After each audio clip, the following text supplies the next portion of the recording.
Good afternoon po sa ating lahat. Can we give God our loudest clap offering po ngayong hapon na to?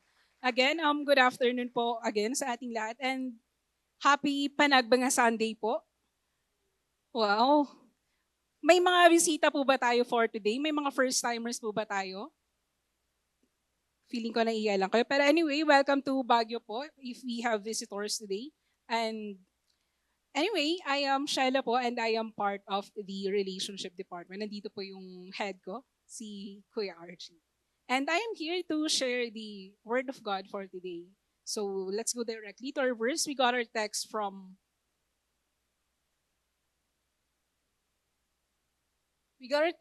Genesis 37 verse 28. It says here, the Midianite traders passed by. So the brothers pulled Joseph up and lifted him out of the pit and sold him to the Ishmaelites for 20 shekels of silver. And they took Joseph to Egypt. For short context po, this is about the story of Joseph the dreamer.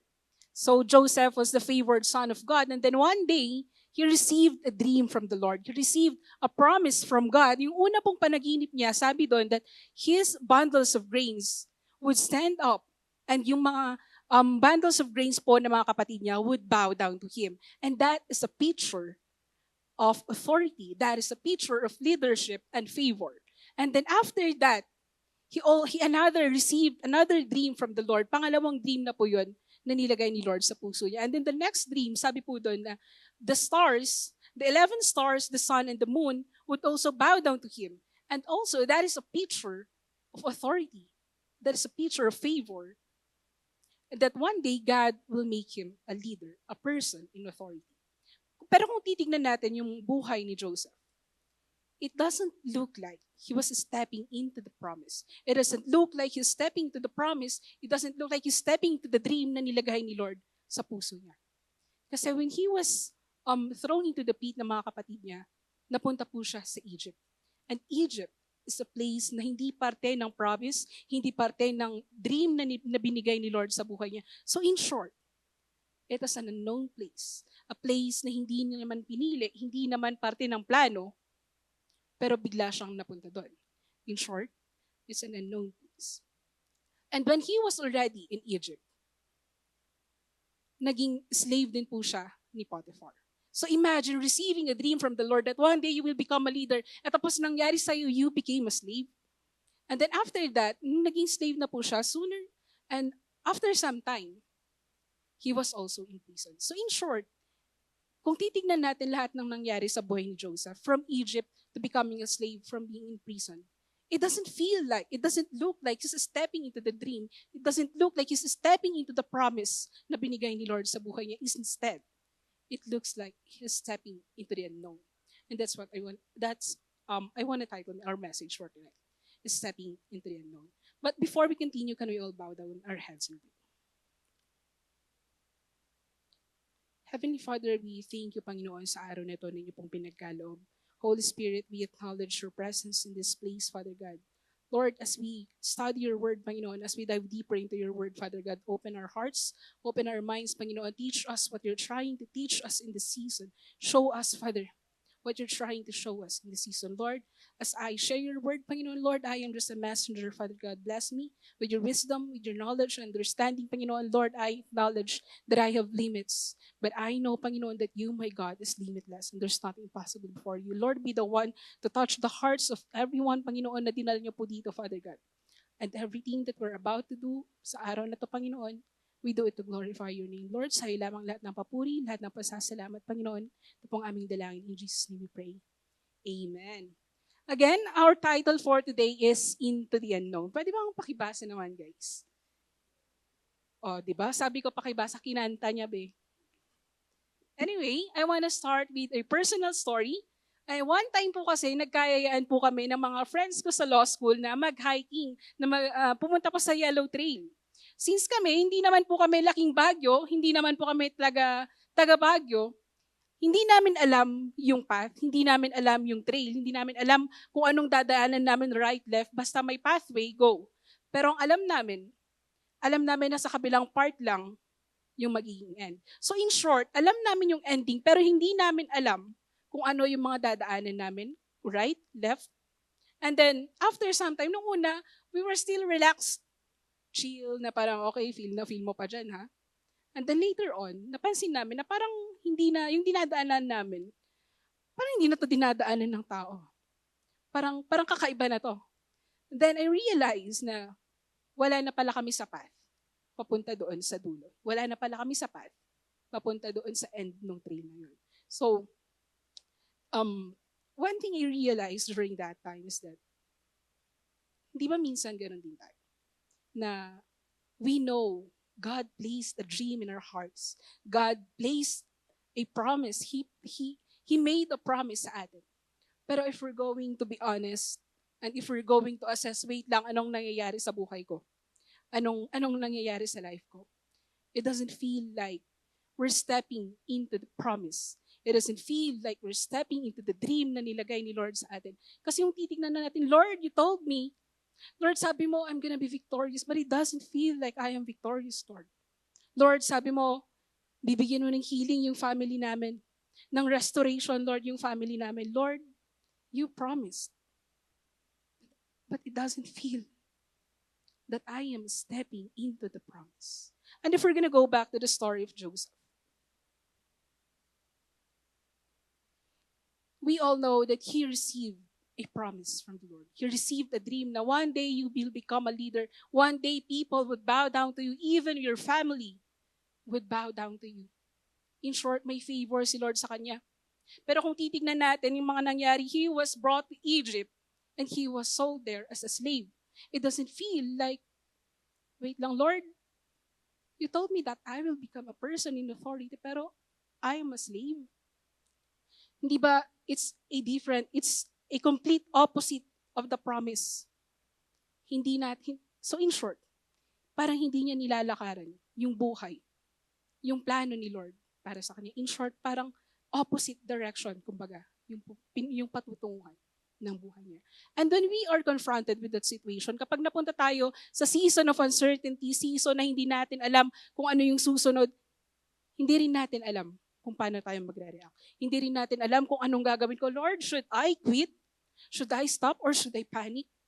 So our question for tonight is, how should we respond when God leads us to uncertainty? When God leads us to unknown. May mga times po kasi na yes, na-receive natin yung word ni Lord sa buhay natin. Yes, alam natin na may pangako si Lord sa buhay natin. Pero minsan, kung titignan natin, parang hindi naman nangyayari yung mga pangarap na yun. We're stepping into the unknown. So how should we respond? Ano ba yung mga dapat nating gawin kapag dinadala tayo ni Lord sa mga moments of uncertainty sa buhay natin? First is that we should surrender. When God leads us into the unknown, our first response should be to surrender. Hindi surrender na, Lord, ayoko na. I give up. Surrender means surrendering control, admitting the fact na, Lord, I am not in control. It's admitting the fact na hindi natin hawak yung timeline, hindi natin hawak kung anong mangyayari sa susunod, hindi natin hawak kung anong daan yung tatahakin natin. May tendency kasi tayo na kapag napunta tayo sa seasons of uncertainty, seasons na hindi natin alam yung mangyayari, seasons of unknown, may tendency tayo na maging controlling. Pakicheck naman po yung mga katabi natin. Mukha ba siyang controlling? Di ba kapag nandun tayo sa mga seasons of uncertainties, gusto natin alam natin kung ano mangyayari, gusto natin may sagot, gusto natin may clarity, gusto natin may answers. Amen? Alam niyo po, ako, personally, may times na nagiging controlling ako. Honestly.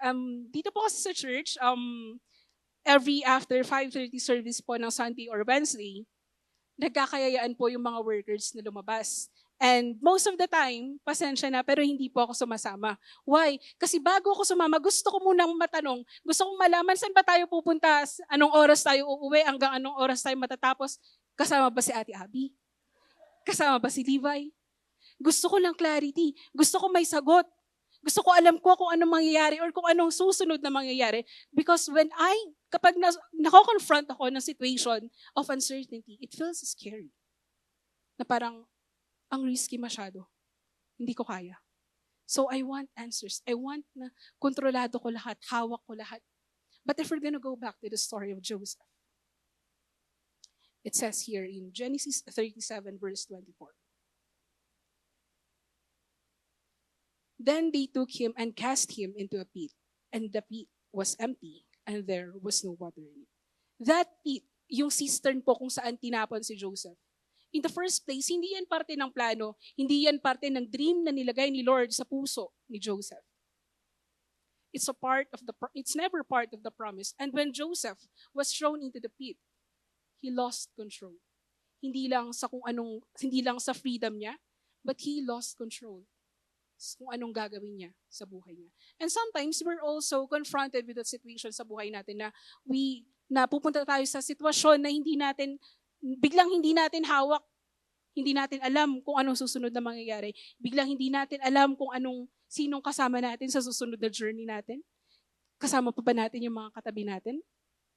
Or hanggang kailan? Gaano katagal tayo sa journey na yun?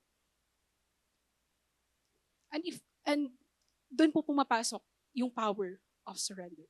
Now we need to admit na, Lord, I am not in control. Lord, it may seem na hindi ko pa nilalakaran yung promise, yung dream na binigay mo sa akin, but I will surrender this moment to you. Minsan po kasi, kinakanta ng bibig natin na, Lord, I surrender all. Pero yung heart natin, hindi niya sinasabing, I surrender all. Lord, I surrender this, pero hindi pala all. Lord, binibigay ko na to, Lord. Ito lang. Not all. Pero hindi yun yung gustong mangyari ni Lord. Hindi yun yung respond dapat natin when we face uncertainties sa buhay natin. We should respond by surrendering everything to the Lord. And you know what? There's a perfect picture of surrender in the Bible. And imagine si Jesus, the Son of God, the darling of heaven, with just one word, pwede niyang patigilin, pwede niyang i-command na itigil na yung pambubugbog sa kanya, yung pananakit sa kanya, pwede niyang ipatigil yung crucifixion. But you know what he did? It says in Luke 22:42, saying, Father, if it is your will, take this cup away from me. Nevertheless, not my will, but yours be done. Imagine the Son of God, the darling of heaven, na may power to stop everything. May power to control everything. But He chose to surrender. Hindi dahil madali ang mag-surrender, but He trusts the will of the Father. And it's the same thing with us. Now when we are confronted with a situation na hindi natin alam kung anong nangyayari, hindi natin naiintindihan yung mga nangyayari sa buhay natin, we should learn to surrender control to the Lord. Can we give God a clap? Our next point is, when God leads us into the unknown, we should respond by serving. Minsan po kasi, yung pagsiserve natin kay Lord, there are times na conditional lang siya. Hindi sapat. There are times na sinasabi natin sa isip natin na, Lord, magsiserve lang ako kapag okay na yung future ko. Lord, magsiserve lang ako kapag graduate na ako. Lord, magsiserve lang ako kapag na-heal na yung trauma ko. And I say this with all humility. Sometimes, traffic lang sa labas, ayaw na natin mag-church. May parade kasi kanina, next week na lang. Paano may parade ulit next week, hindi na tayo nagsimba? My point is, minsan, yung serving natin yung kay Lord, yung faith natin, dependent siya sa circumstance natin. And we should never let our circumstance dictate our faith. Hindi dapat yung circumstance natin ang nagdidikta kung paano yung pananampalataya natin kay Lord. Amen. And if we're gonna go back to the story of Joseph, but before that, meron po ba dito ang mahilig magbasa ng mga libro? Wow naman! Amen! Ako po kasi, mahilig po akong magbasa ng libro, and it's actually one of my hobbies. Pero, hindi po ako magbabasa kapag madami pa akong naririnig na ingay sa paligid ko. Nung nasa UC pa po ako, sa UC Library, isa po ako sa mga ate doon na nagpapatahimik. Kapag may mga naririnig akong maingay, shh! So in short, I will wait for the perfect moment before I do something that I am supposed to do. May kondisyon, dapat perfect muna. And sometimes, it's sad, but it is the reality na hinihintay muna natin yung perfect moment, perfect people, perfect circumstance before we serve the Lord. And the truth is, if we're going for if we're going to wait for the perfect moment before we serve, we will have to wait forever. Babalikan po natin yung story ni Joseph, sabi dito sa when Joseph was brought to Egypt, the Bible says in Genesis 39 verses 1 and 2 to 2. When Joseph was taken to Egypt by the Ishmaelite traders, he was purchased by Potiphar, an Egyptian officer. Potiphar was captain of the guard for Pharaoh, the king of Egypt. The Lord was with Joseph, so he succeeded in everything he did as he served in the home of his Egyptian master. So in short, even when Joseph was a slave, kasi may promise si Lord sa kanya eh. May dream na niligay si Lord that you will become a leader, people would bow down to you, pero naging slave siya. Kung ako yun, Lord, it doesn't make sense. Siguro hindi na ako magsiserve kung ako si Joseph. Naging slave ka? That's an unknown place. That's an uncertain place. But Joseph chose to serve despite of his circumstance. And what's more interesting is that in Genesis 39:22, it says here, before long, the warden put Joseph in charge of all other prisoners and over everything that happened in the prison. Kasi after po maging slave ni Joseph, when everything feels like everything's going good, going better, he was in prison. But you know what? In the prison, kung ako yun, hindi na ako mag-serve. Kasi slave ka na nga, tapos bigla kang nakulong. No. I would stop. I would quit. But Joseph, he chose to serve. Hindi lang serve, he chose to serve with excellence. Kasi alam niya na yung pagsisilbi niya kay Lord, hindi siya nakadepende sa circumstance. Hindi siya nakadepende kung okay ba siya, kung nilalakaran na ba yung promise niya. And it should be the same with us. Yung attitude natin, dapat ganun din. Na kahit hindi pa natin nakikita na, hindi pa natin nilalakaran yung promise, hindi pa clear sa atin yung promise, yung dream, wala pa tayo sa promised land, we should also serve the Lord. Can we give God a clap? Alam niyo po, madami po tayong workers, volunteers, and mga servers dito sa church. And if you think, kung iniisip nyo na nandito sila, nagsiserve sila kay Lord dahil nakita na nila yung plano ni Lord sa buhay niya, sinagot na ni Lord yung promise, or dahil okay na sila, talented na sila, perfect na yung skill nila, sorry po, pasensya na. But that's sad. No, they're not serving because they're already walking in the promise. They're serving kasi alam nila that is part of the promise. And they believe na doon nila may encounter yung presence ng Lord. And you know what? There's the story in the Bible about a woman named Mary Magdalene. Kilala niyo po ba si Mary Magdalene? Wala, hindi nila kilala dito. Kilala niyo po ba si Mary Magdalene? Dito lang talaga, sir. So si Mary Magdalene po, she was never listed as one of the disciples. Hindi siya, walang recognition, walang title. Hindi sinabi kung anong rank dito ni Mary. Hindi sinabi doon kung anong usually na ginagawa niya. But she chose to serve the Lord. And you know what's more interesting about it is that when everything was starting to fall apart, when Jesus was about to be crucified, when Jesus was beaten, nung pinubugbog na po si Jesus, and the disciples left, yung mga napangalaan ng 12 disciples, yung iba doon umalis, they left God. They left Jesus. But you know what Mary did? She stood at the foot of the cross. Hindi niya hinintay na may recognition. Wala siyang pakialam kung may title ba siya. Hindi niya pinakaalaman kung may recognition, kung nakasulat siya doon. But she chose to serve. So, ang point is, we should never dictate. We should never let our circumstances dictate kung paano tayo mag-serve. Minsan kasi, hinihintay natin, mag-serve muna sana yung katabi ko bago ako mag-serve. Gusto ko nakalista muna siya sa revamp. Gusto ko, nandun din siya sa CLDP kasama ko. Kung wala siya ate, hindi ako sasama. Kung hindi ko siya kasama, magkikwit ako. But we should never wait for the perfect moment before we start to serve the Lord. Because we're going to wait for forever kung gagawin natin yun.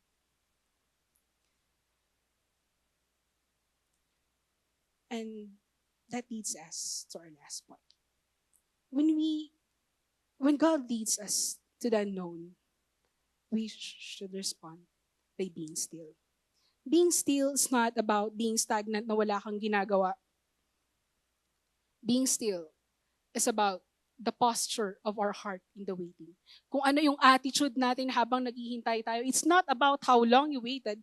Kasi pwedeng naghihintay ka, pero habang naghihintay ka, naiinis ka na. Habang naghihintay ka, nagagalit ka na pala sa utak mo. Possible na habang ang tagal ng order mo sa Agkape, hinintay mo, pero naiinis ka na pala kay Jay. Ang tagal naman natin Jay, ang tagal naman natin Jay. Possible na you are waiting, but you're already comparing yourself to others. You're already comparing yung progress mo sa ibang tao. So being still is not just about waiting, but it's the attitude ng heart natin habang naghihintay tayo. Kung babalikan po natin yung story ni ni Joseph. He received the dream.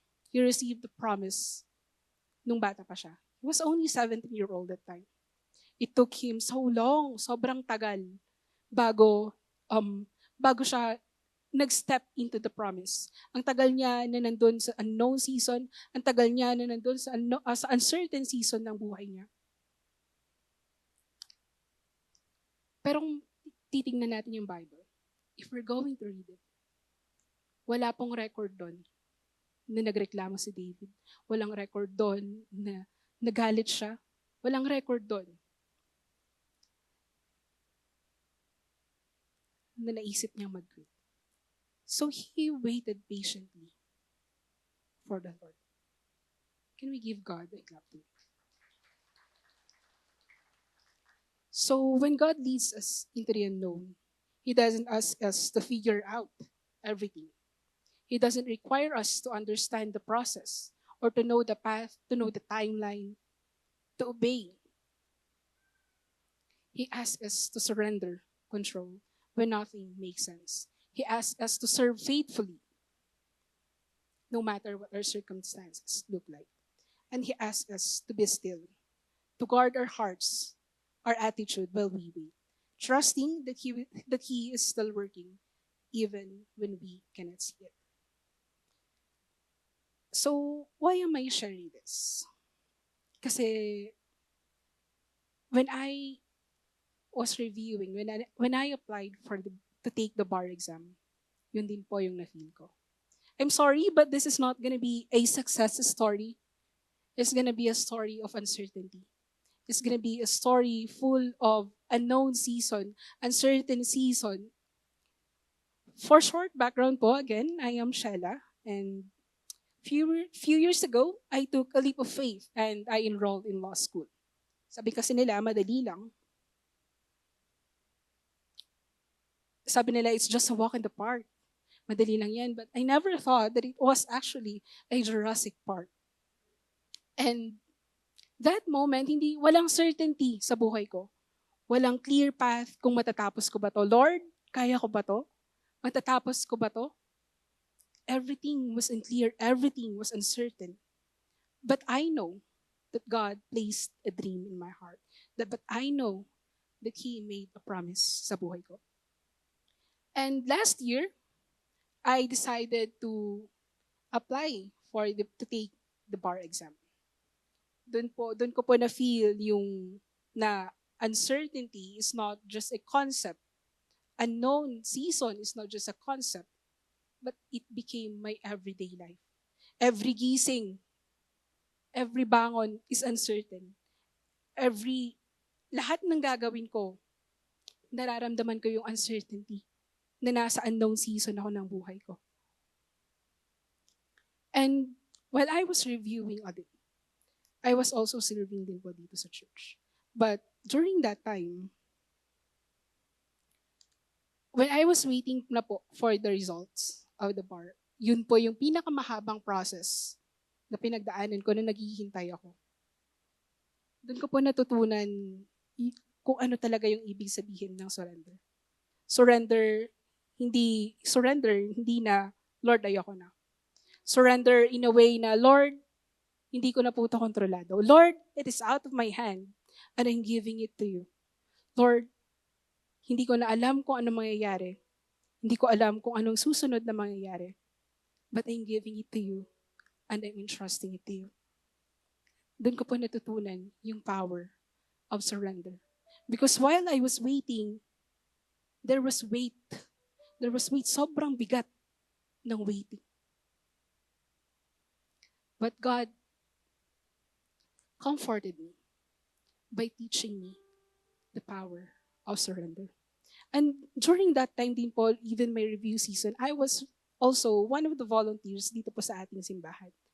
Ang classes ko po during the time, it's Monday to Saturday. So, Sunday, it's supposed to be my rest day. Sunday, supposed to be nakahiga ako sa bahay.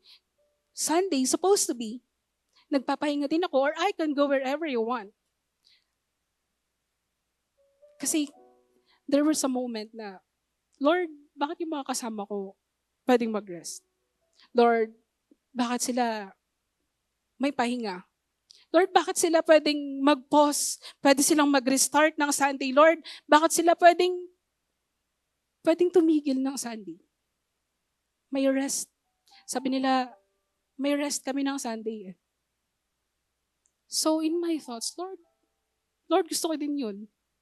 Lord, I also want rest. Gusto ko din makapagpahinga ng Sunday, Lord. But little did I know that this place is my resting place. Sabi sa Bible na, come to me, all of you who are weary and heavily laden, and I will give you rest. Dito pala natin makikita, dito pala natin makahanap yung rest na hindi kayang ibigay ng mundo, yung rest na hindi kayang ibigay ng kung sino man. This place. This is our resting place. Yes, maybe sometimes physically it's tiring, but there's fulfillment in our hearts. There's comfort.